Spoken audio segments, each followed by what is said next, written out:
Su the level, lock come delay. Harane pay delay.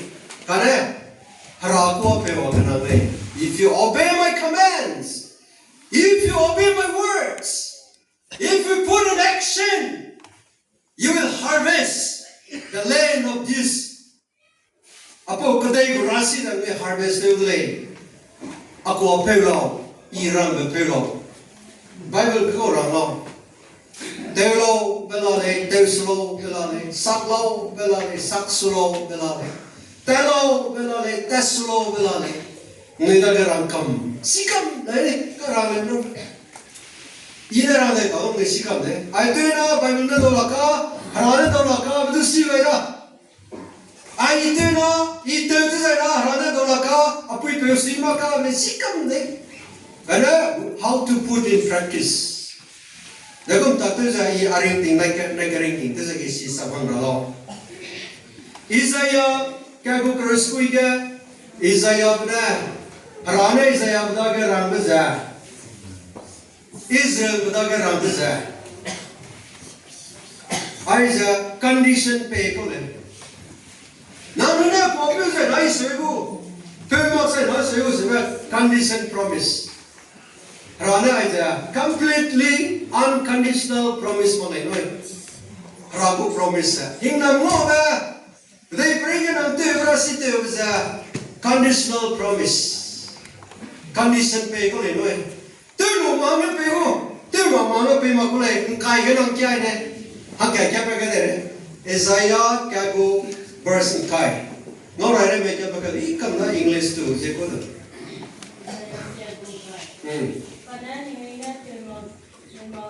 Karena namanya pemaksa, asuting kamsa. If you against me, ya sutke nai mizaga Tamenglong le. Za Tamenglong muigna ramai tidak za Isaiah berkata le. Condition promise, youth man. My youth department nanti kebisa. Rana hinam pebe. Nam tevrasi tevza unconditionally rana pevdle zete göm male Isaiah geran ba akwa pelume azai lume am puiga teluma namine tevrasi zete udle gato velisi haikatsan kai tsatku kapna kai no hakya kapakane gato velisi sam haikatsan kai tsat Kau pun kaya kena. No raya macam kaya kamu, sekarang putus sih putus. Akan kaya sah. Kau kaya kena.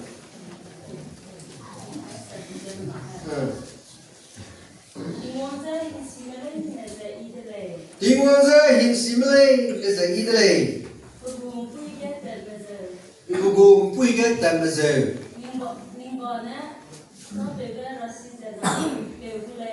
Ning bana teu bai ba rasi janang teu le sipo teu de zai na nang sui bang bu da zai na hang le I bang bu de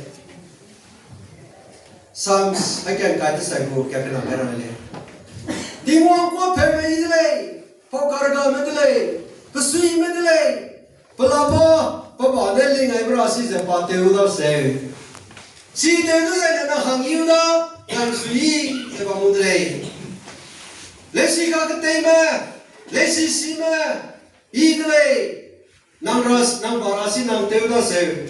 Si teuza, ram pui ka tapakau, ram ni ka tapakau, rasam zai kau masile. Rasam zai rumah, rago pi rumah, rakani dia nang tele zai na, nang lesi ka ketema rasi teulay. Nang luka tevrasi teule, nang business tevrasi teule. Semalai zai na, radu pe maka, nang maningge kukalu, nang masigat takalu.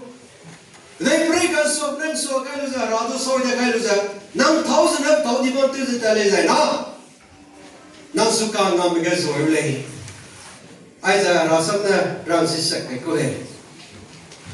Isaiah ge. Israel betul orang besar ramai di negara Andle. Israel magao. Nang ito ka Israel mga imo pa kaya. Nang ito mana piti pisa kaya. Kana nang niya negosing kangge. Hakao na katumi ito luza. Unay kalom suday di. Pagka sumay na talay di. Nang may ine nito mo pa kaya sa nang nisi maglay. Nang ito ka ine piti pisa kaya talay di pa nang nisi maglay. Namay. Nang nisi lalaw. Israel magaw. Nkaluin na kopi maksa nui lumang may say na. Ako yazut ke na. Nang nito tayong gano'n rin.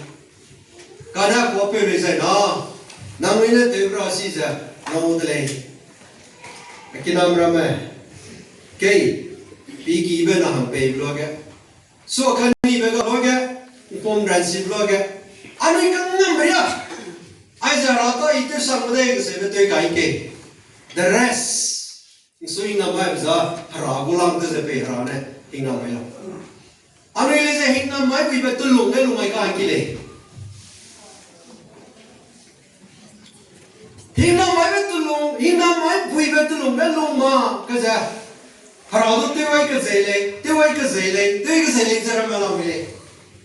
Society ka ano yung leader ko problem na ay society ang mata ito ma kaya sa kuko society na sutewe rangi kunile sesai ka zayle sutewe ka zayle sewai ka zayle pe zuna hamui ka zuwele zana progress tu kale nara mai harana rai ni kasban populi alu ma ka za harale za hinna mai ka zayle harale sewai ka zayle anuira toy ka ting kang no hara kumpang pemalay pemisit pemalay pratoy mina million kada pretty min medai go message prayer look at the king of mobile bedam rasam vesile bisa rasam ge harana ga ge ba matelu pe na anai bisa anai kangam ba anai hut ge ni bonan ka sangsa ai deleni kasaba ani ta ko kai kili Jacob tu ke rai nama mai. Tingui rab nai kami tei beras sama ni sile. Rab nai mete. Angin pe ralu itu mungkin pe jasum pakai dulu ita kudele. Pama kule nasu inga mai matane. Pakai dulu tinggal pakai kudele ita kudele. Tuiru sa Jacob na tuiru. Asuna ina mai matane. Yang pama kule. Tweeting ball, what's your little story? Your tweet woman. Ranzi, solo. Jacob means deceiver. Hatoi, down. Or come up, down. Uzi solo, hina my day, as come up, down. Which? Drama, there is no which. Them doctor come up, down, hina my cielo. Hina my day, zero. Aja kemak temle, hey ZBCA, lihat mana? My ZBCA lihat mana ya? IS pilda, Doctor Engineer pilda, Missionary Team pilda, Pomia pilda, Kelaira pilda, Haleira pilda, Rahagira pilda, kada nanti salo. Zisunan nebra, what is your name today? Nsi sawa, harasa sila, kemak tem.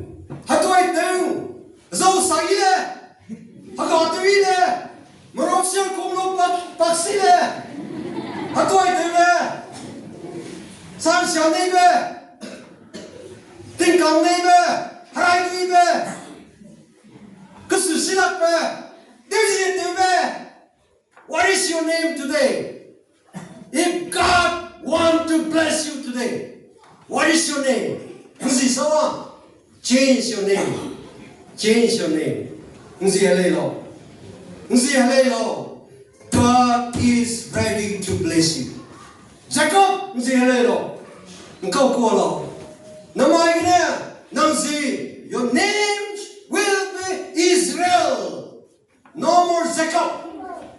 Nama ini nsi Jacob kutadre noi. Kamak teru kutadre. Hatuai teru kutadre. Israel me people. Israel kudle noi. Jacob got a new name, and God bless him. Asika siba takai lo da deka tingong na hingnam mai bitale. Yes, kinamrame. Let us have a new name. Namai guna sebza anai jika siba pongkile. Ramrame anai jika siba pongkile. Nang sinaya Jacob tebum da wile. Namai guna sebza Israel kile noi. Ezai na hingnam ma ngso gen king la le. Anira pewa kung kane temongai. Naki kelak siap kile, kelai bi kile. Masih kile si mak kile kung kane temongai. Saulo asika si be pung la tai wong ko. I pe de le ting wong la. Kau brang zanang so su po zanang ko. Kana anai si kali make. Kesiap si pung lu za bam zegra harap ko hingam. Ano yung lutok tak sa bambi. Pagkang kaya kaya kaya, nangoy na ako apel siya, asam king siya, hong siya bamlay siya na, kasya ba ito na laklay, siya nangoy na bamlay siya na, come, let us reason together. Kaya ikaw mong du, nuna ako apel nila, Israel na, apel nila, kaya, ano yung mga harap siya ka, let us reason together. Ano yung sampo do kay? Kura sampo ase. Sambiya ibarang yu kabilang poda. Lung tingkay bukulang poda. Lung tuasu bukulang poda. Haray mamza bumrablang poda. Sui bering tingterza. Israel kadak pangza pop sevam dibe. Northern Kingdom, Southern Kingdom. Nzi pakalu za kaluya. Pop se pang dibe. Nangoy katay. Hakita na izalong rahang do itiuda kay. Come, let us reason together. One low, unempowero do kile. Kanek pane condition dewa beswaga. Inang la peudele, inang po peudele. Kasebza anui sap kale. Sebang daga aku syazulke na Tamenglong le. Kanek po peudume, teuga marame bo aku pedisa na. One low, kile unempowero kile. Harap naik pon samra, taise gemisiya.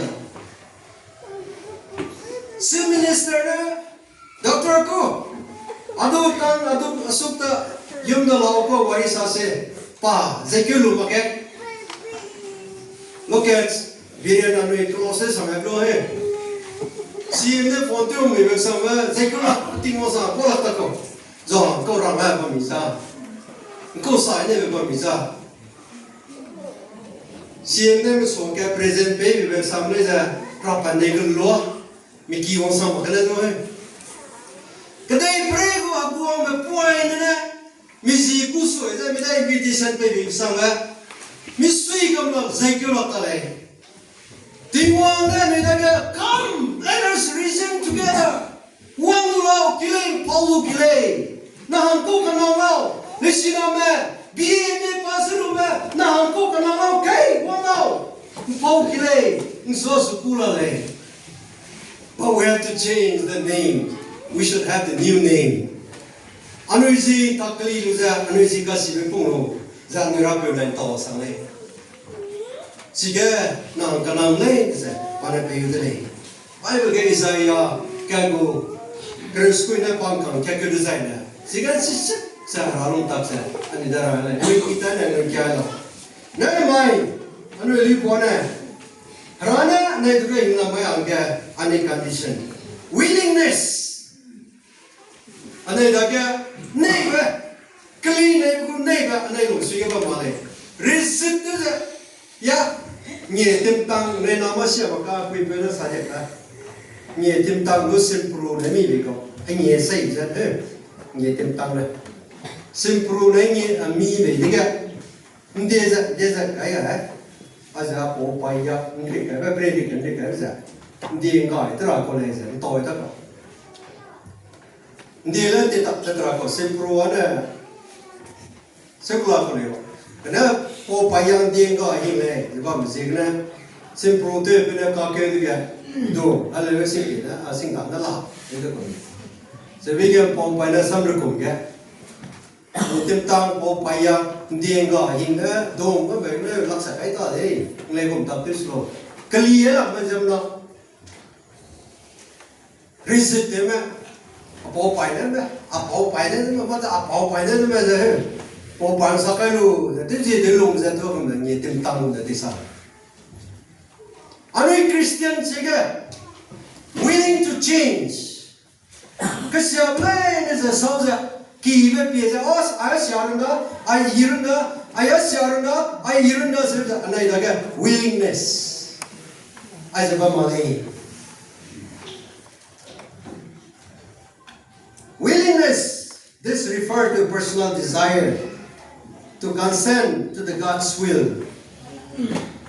Ayah siarna item zin item ayah siarna maya ya rakaning ay za no padle sa rakaning ka ita ke budle za anu ida ke si za bamale si za ka le za na nang daga po pai na apo pai bule bului pamle za na nang go golonga ruisige progress bamale za de anu ida ke apo pebe ke thodi lang le agong sol ne Samuel le nói bây giờ sau, ama lấy cái đó người đó, ama rèn kỹ thế này, tôi sẵn nhung, đó thôi này, mà kỹ về cái sao có quyết định, và mấy đứa nằm người quẹt hoặc cái này, tôi nhung đó, tôi bảo đó, hàng quang bây giờ, có bây giờ, rong rừng, à bây ama lấy cái đó rèn được cái nào đi cái, tôi sợ mọi người đó đi cái, hàng quang phải đó,别đó cái, tôi sợ hàng gì đi, sao cái Hakau rui bram me dia yo ayo ko rui sam me rate wa ikole noi ra rui belu ne le da sui amale kai me ko rui bram me nimongai harabu direction na nam tem nam rai ko dei zet lo tung yang lo se ko ka gane kedai pre lung sui pa dai se sol agong sol na rai te lo ge apura me ko yong dui le Tingwana Samuel da kana mai so na tu se ba ma za kui le ha kwa pe ba na ra tu ba ka pe kan so na I ko le obedience is better than sacrifice sigret pa ko le